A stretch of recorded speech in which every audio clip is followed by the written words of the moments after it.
Pemirsa, Polres Ogan Ilir masih terus melakukan penyelidikan terhadap kasus Oknum Kades Tambang Rambang dengan menelusuri kelengkapan bukti-bukti yang ada.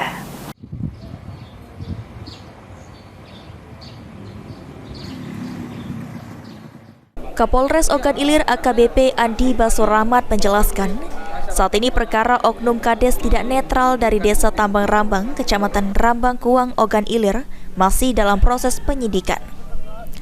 Polres Ogan Ilir saat ini masih melakukan penyidikan terkait kelengkapan bukti-bukti yang telah disampaikan kepada penyidik Polres Ogan Ilir. Kelengkapan bukti-bukti ini perlu dilakukan dan ditelusuri terlebih dahulu guna kelanjutan proses perkara yang dilakukan Polres Ogan Ilir. Ditambahkan Andi Basorahmat, proses kelengkapan dan penelusuran bukti-bukti perkara ini juga termasuk dengan melakukan unsur-unsur yang disangkakan kepada Oknum Kades. Andi menegaskan saat ini Polres Ogan Ilir tidak mau terburu-buru dalam melakukan penyidikan perkara Oknum Kades ini, karena harus benar-benar matang terlebih dahulu, kemudian baru dapat digelarkan.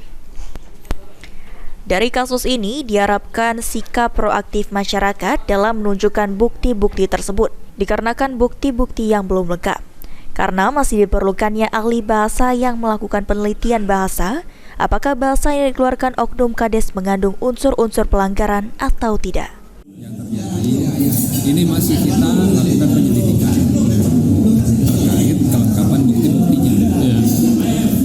Bukti-bukti yang ada, bukti-bukti yang kira-kira nantinya akan dijadikan sebagai kelanjutan dari perkara itu, kita harus penuhi dulu. Nah, sampai sekarang kita masih telusuri itu bukti-bukti, termasuk unsur-unsur pasal yang disangkakan.